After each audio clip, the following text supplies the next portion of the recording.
Okay, आज हम जो चैप्टर कर रहे हैं हमारे पास बायोडाइवर्सिटी।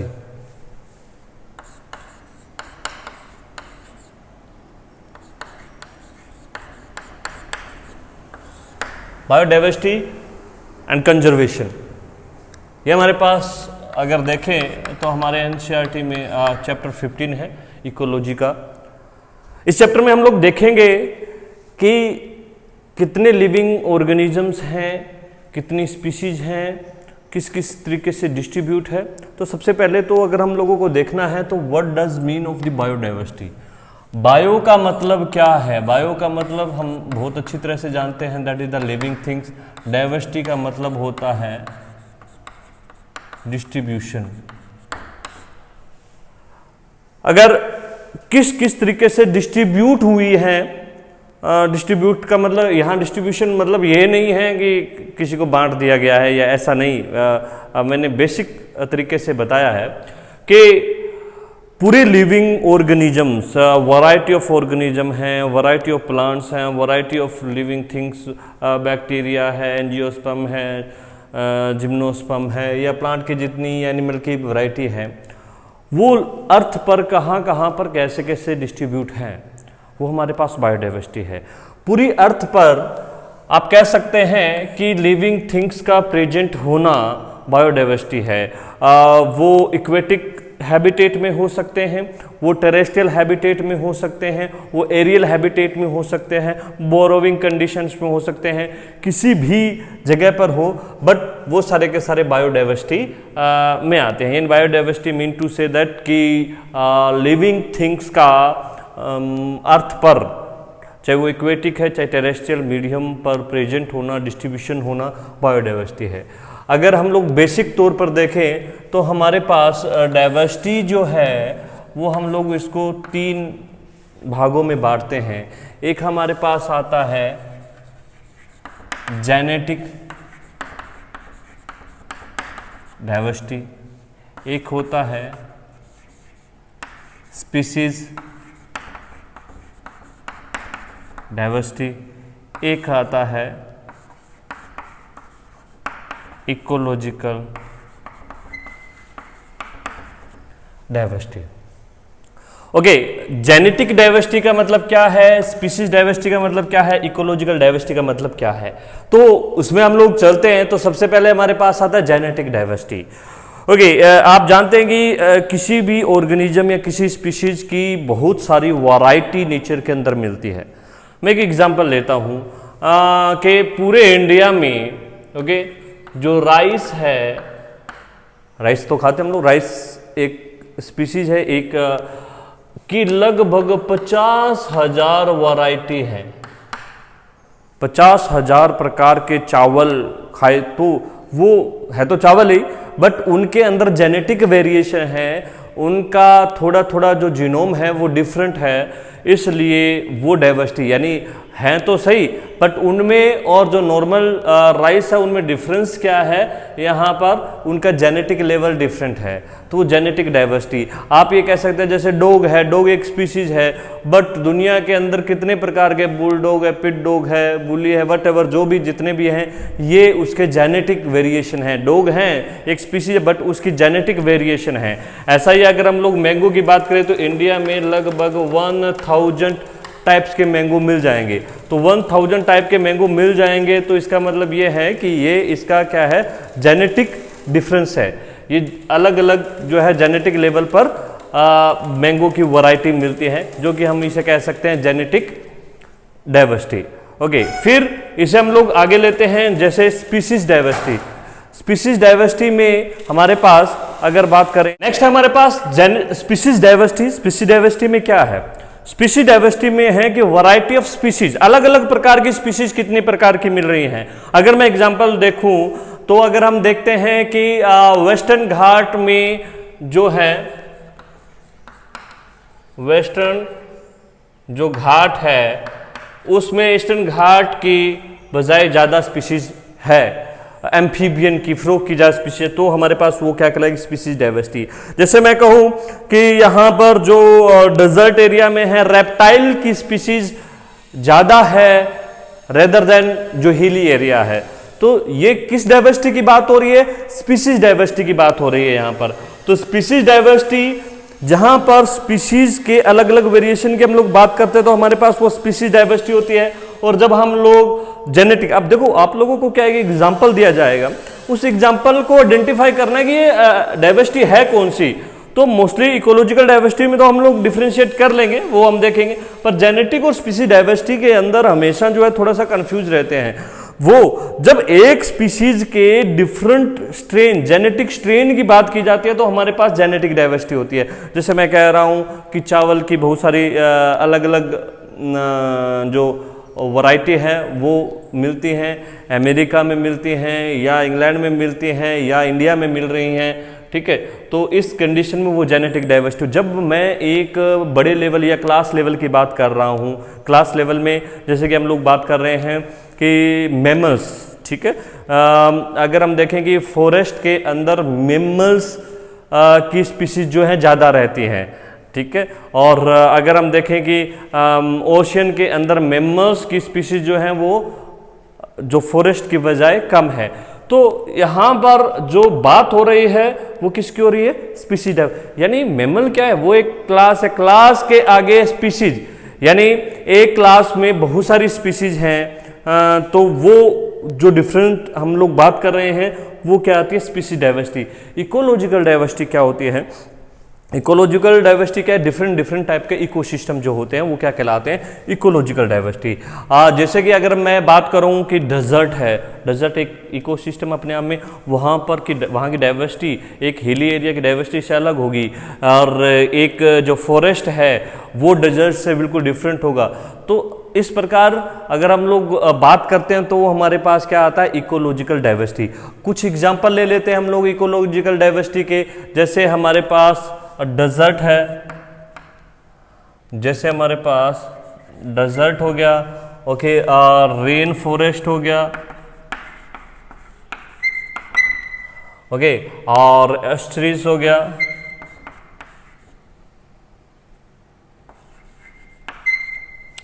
और एल्पाइन मिडोज हो गया, ओके। ये अलग अलग आप कह सकते हो लोकेशन, अलग अलग जो चीजें हैं ये अपने आप एक डिफरेंट इकोसिस्टम करते हैं। ये वेटलैंड हो गया, वेटलैंड भी हम लोग कर सकते हैं यहाँ पर, ओके, वेटलैंड हो गया। तो ये क्या बता रहा है? रेन फॉरेस्ट है, डेजर्ट है, ये एक तरह के हैबिटेट या एक तरह के इकोसिस्टम को आइडेंटिफाई करें तो इसमें हमारे पास इकोलॉजिकल डाइवर्सिटी बोलते हैं। तो आप साधारण भाषा में अगर हम लोग बात करें तो इसमें डिफरेंशिएट करना, या तो आप लोगों को इसका कोई एग्जाम्पल दिया हो और एग्जाम्पल से आइडेंटिफाई करना है कि डाइवर्सिटी कौन सी है, या फिर आपको कोई डाइवर्सिटी दी है उसका एग्जाम्पल, जो कि हमारे एनसीईआरटी में सिंपली तरीके से दिए हुए हैं, बहुत सारे एग्जाम्पल्स हैं या और जो हम लोग कर रहे हैं।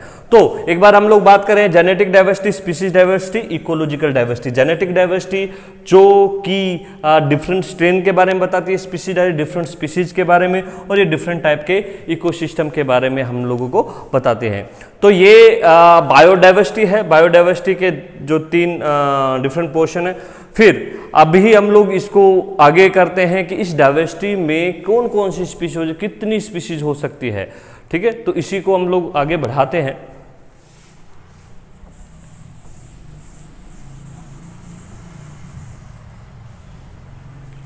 ओके, तो अगर हम देखें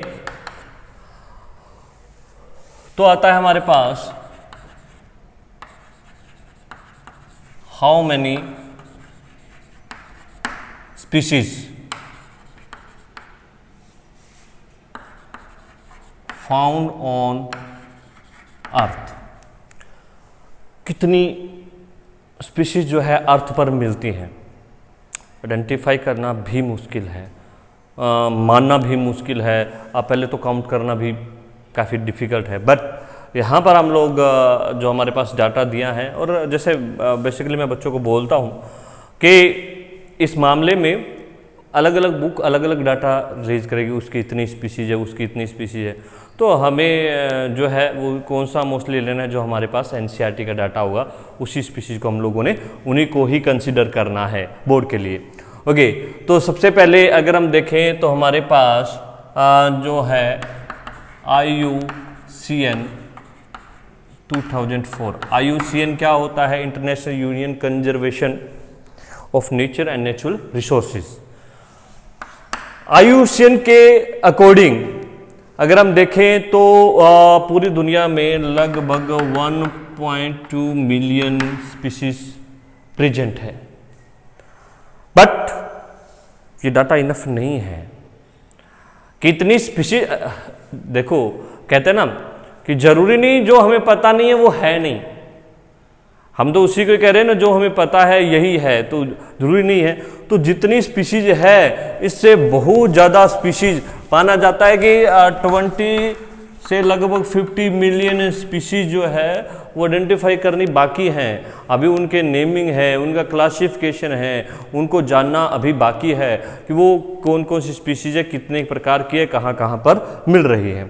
ओके, फिर अगर हम लोग बात कर रहे हैं कि स्पीशीज जो हैं अलग अलग जगह पर अलग अलग हैं, और बहुत सारी स्पीशीज जो है वो नेचर के अंदर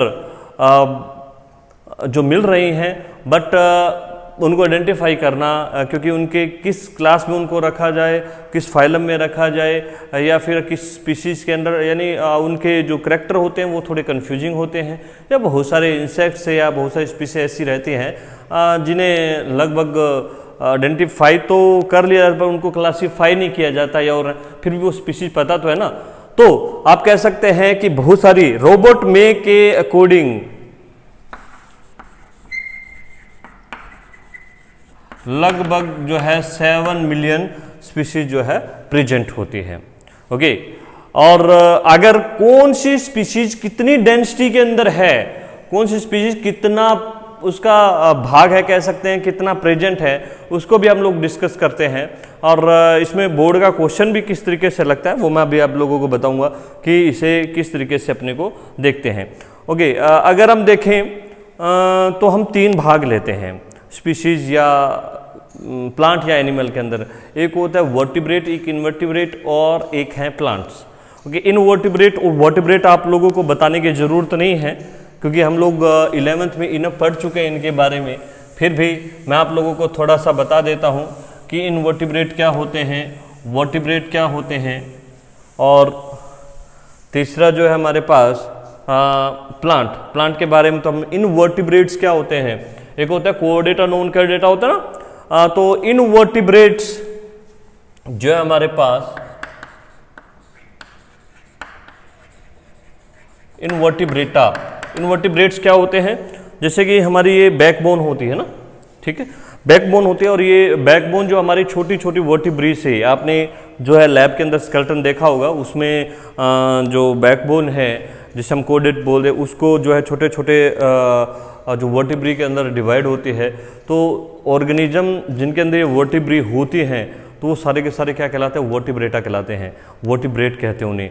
और जिनमें नहीं होते हैं उन्हें इनवर्टिब्रेट बोलते हैं, जो कि हम लोग फाइलम्स बहुत सारे कर चुके हैं। पोरीफेरा है, सिलेंट्रेटा है, प्लेटिनमेंस है, स्केलहिलमेंस, एनिलिडा, मोलस्का और आर्थ्रोपोडा, ये सारी सारी जो है काइनोडर्मेडा, ये सब आप लोग इनवर्टिब्रेट्स में पढ़ते हैं।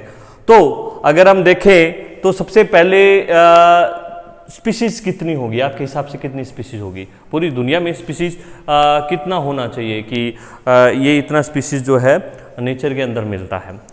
एनिमल ज़्यादा होगा या प्लांट ज़्यादा होगा? थोड़े टाइम के लिए सोचिए कि एनिमल ज़्यादा है या प्लांट ज़्यादा है। चलो मैं आप लोगों को बताता हूँ।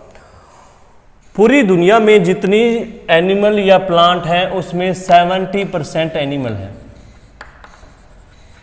एनिमल स्पीशीज है। एस्टिमेट की बात कर रहे हैं ना हम लोग। तो अगर जितने भी लिविंग थिंग्स की बात कर रहे हैं, लिविंग थिंग्स में ये हमारे पास एनिमल और प्लांट, ओके, लगभग 70%, और ये प्लांट जो है लगभग 22 के करीब परसेंटेज होते हैं, बाकी जो हम लोग कंसिडर नहीं करते हैं। तो यानी दुनिया में जितने प्लांट होते हैं, ठीक है ना, जितने प्लांट होते हैं और जितने एनिमल, उसका 70% क्या है, एनिमल है। अब 70% एनिमल है। अब एनिमल में भी, अब ये आपने देखा ना 70% एनिमल है, तो एनिमल में भी एक होते हैं इंसेक्ट। आर्थ्रोपोडा की एक क्लास होती है इंसेक्टा, उसमें जितने भी एनिमल आते हैं उसे बोलते हैं इंसेक्ट। जो इंसेक्ट होते हैं वो जितने एनिमल हैं उसका 70% इंसेक्ट होते हैं। यानी दुनिया में बाकी कुछ है या नहीं है, एनिमल लिविंग थिंग्स कहीं पे है या नहीं है, बट इंसेक्ट हर जगह पर मिलेंगे आपको। ठीक है, अगर मैं साधारण भाषा में बात करूं कि जैसे हम देखें कि 100 एनिमल थे, टोटली 100 हैं, उसमें से 70 कितने हो गए? 70 एनिमल हो गए। 70 में से 70% लगभग, ओके, 100 एनिमल, सॉरी टोटल 100 थे, उसमें से जो 70 है वो हमारे पास क्या हुए? एनिमल हुए। ओके, और एनिमल का इनका 70%, इनका 70% कितना हो गया? 49। तो 49 क्या हो जाएंगे? इंसेक्ट हो जाएंगे। ओके, दुनिया में अगर 70 एनिमल है तो उसमें 49 इंसेक्ट हैं। ठीक है, तो ये बहुत बड़ी बात है। तो यहाँ पर क्या है कि इंसेक्ट, जो इंसेक्ट है वो लगभग हर जगह पर मिलते हैं, हर जगह पर इंसेक्ट का मिलना होता है। अब एस्टिमेट कैसे लगाते हैं कि कौन सी स्पीशीज कितनी है कहाँ पर? स्पीशीज का एस्टिमेट कैसे लगाया जाता है?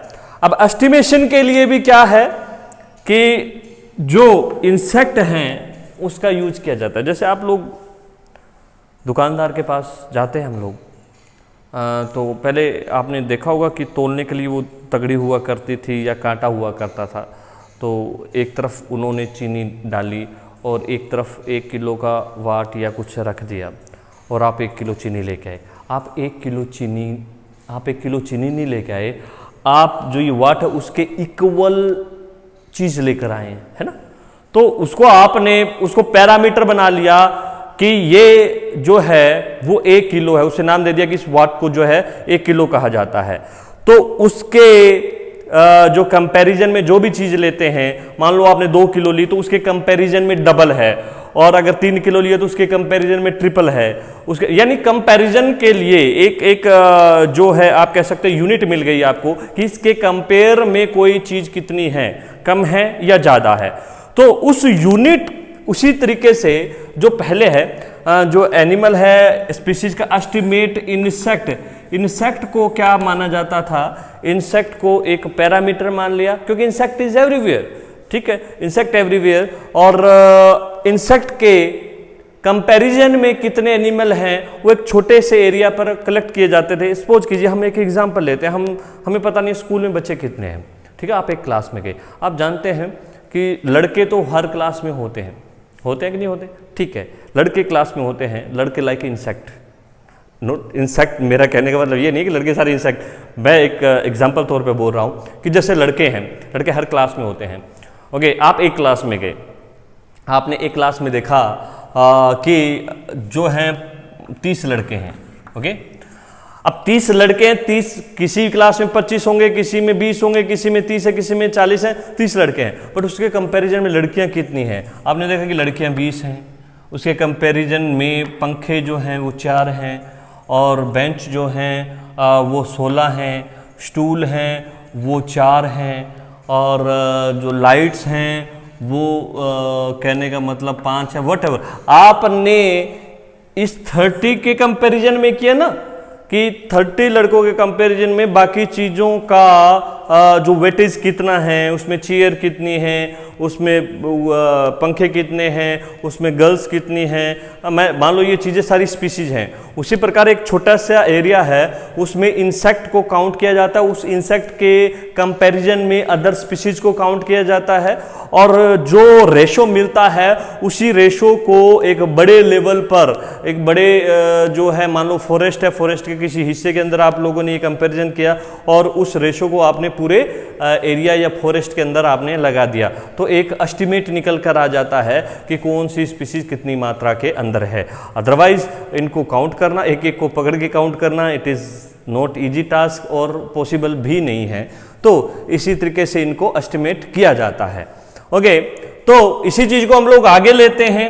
आगे हमारे पास क्या है कि देखते हैं कि इनवर्टिब्रेट्स, वर्टिब्रेट्स और प्लांट, ठीक है, उनका जो पाई चार्ट है वो देखने को मिलता है। वो किस तरीके से होगा वो आप लोगों को करना भी है और देखना भी है, इसको समझना भी है। तो सबसे पहले इनवर्टिब्रेट की बात कर रहे हैं। इनवर्टिब्रेट में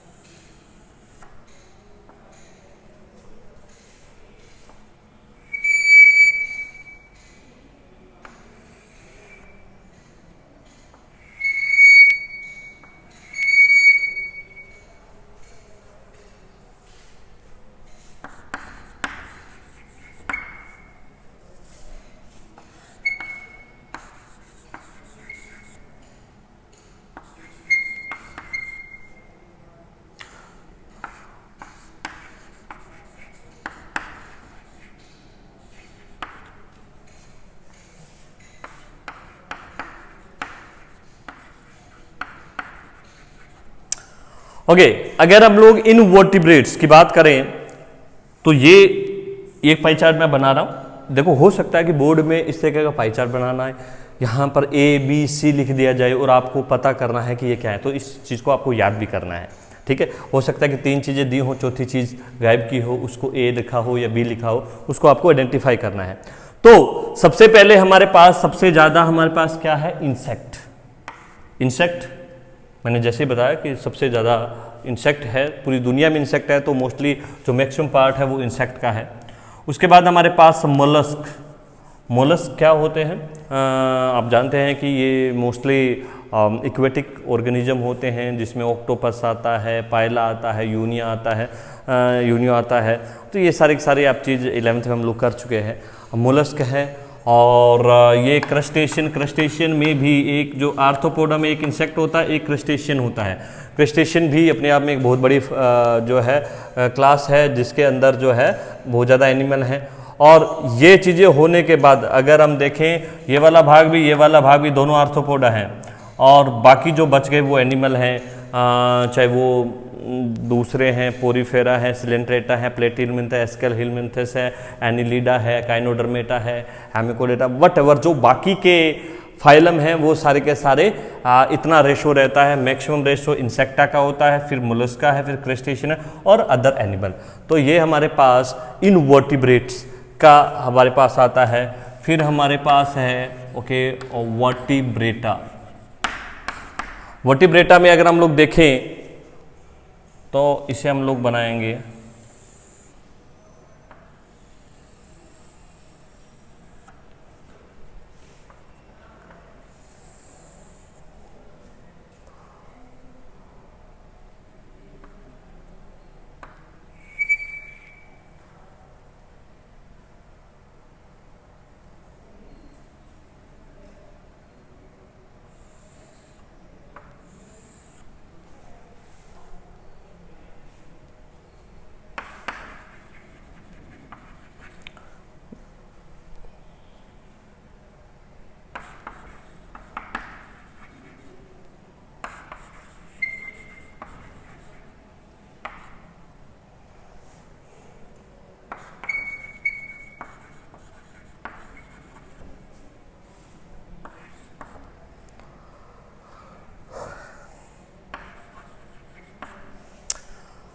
अब इसमें भी अगर हम वर्टिब्रेटा में बात कर रहे हैं तो एक चीज़ देखी है आप लोगों ने कि सबसे ज़्यादा फिशेस होती हैं।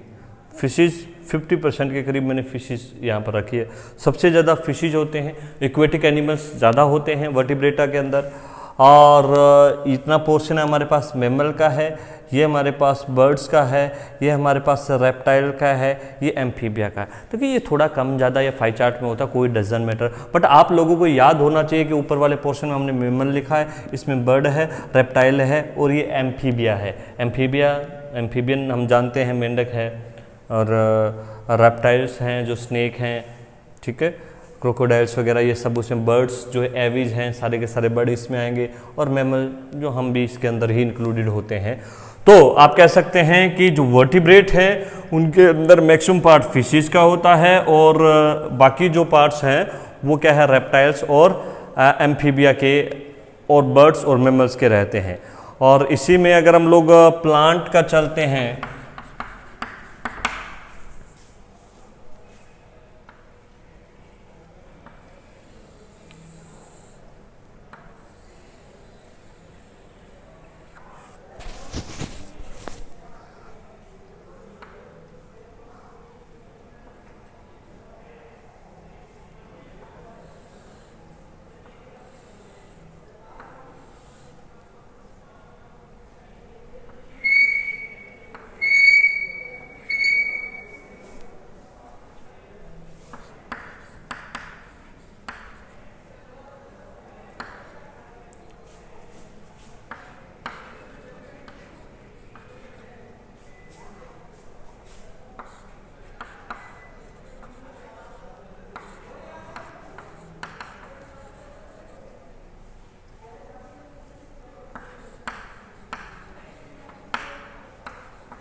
ओके, अगर हम लोग देखें यहाँ प्लांट में भी आप देख रहे हैं, ये जो हमारे पास पोर्शन है वो जो है ये हमारे पास फर्न होता है, ये मोसिस जिसमें ब्रायोफाइट्स हैं, फर्न में हमारे पास आप कह सकते हैं कि टेडोफाइट्स और जिम्नोस्पर्म्स हमारे पास, और ये हमारे पास क्या है एंजियोस्पर्म, ये हमारे पास फंजाई है, ये लाइकन है, ये एल्गी है। तो आप देख रहे हैं कि सबसे ज़्यादा अगर कोई प्लांट अर्थ पर हैं तो वो कौन से एंजियोस्पर्म, और उसके बाद हमारे पास फंजाई है। ओके, और बाकी मोसिस, ब्रायोफाइट्स और एल्गी, लाइकन, इनकी जो है अमाउंट बहुत थोड़ी है, और इसी तरीके से आप लोगों को इसके अमाउंट को आइडेंटिफाई करना है और आप लोगों को ये लिखनी भी है, बनानी भी है। ओके, तो मैंने फिर आप लोगों को बता रहा हूँ कि क्वेश्चन किस टाइप से रहेगा या और है, इसमें हो सकता है कि इस चीज़ को छुपा दिया जाए, यहाँ पर लिखा जाए ए, ओके, यहाँ पर लिखा जाए B, what is the A and B. Okay, या किसी भी चीज़ को आइडेंटिफाई करने के लिए या आपको 3 चीज़ें दी होंगी और उसमें से एक आध आपको बतानी होगी, या फिर ऐसा हो सकता है कि आपको बोल दिया जाए कि वर्टिब्रेट्स का फाई चार्ट बनाइए या प्लांट्स का बनाइए, इनवर्टिब्रेट का बनाइए। तो ये जो है हमारे पास स्पीसीज़ का एस्टिमेट है कि किस प्रकार से जो है स्पीसीज़ कितनी मात्रा के अंदर मिलती है। एक बार फिर आप लोगों को बता दूं कि हम लोगों ने किया क्या है। सबसे पहले अगर हम लोग डिस्कस करें तो सबसे पहले आप लोगों ने जो है diversity, genetic diversity, species diversity, और फिर उसके बाद इकोलॉजिकल डाइवर्सिटी को डिस्कस किया है। फिर जो हमारे पास एस्टिमेट कितना होता, कितनी लिविंग थिंग्स, कितनी स्पीसीज हो सकती हैं, और स्पीसीज होने के बाद अगर हम लोग डिस्कस करें तो फिर हमारे पास ये आता है कि IUCN का डाटा क्या है, और फिर हमारे पास फाई चार्ट है वर्टिब्रेट्स, इनवर्टिब्रेट्स और प्लांट का। ठीक है, तो ये तो हमारे पास रहे कुछ एस्टिमेट। फिर हम इसे आगे चलते हैं तो उसमें हम लोग देखते हैं कि जो लैटिट्यूड और एल्टीट्यूड ग्रेडियंट्स क्या होते हैं और इन पर स्पीसीज क्या रहती है, और स्पीसीज एरिया रिलेशनशिप भी हम लोग डिस्कस करेंगे। तो इसी को हम लोग कंटिन्यू करते हैं।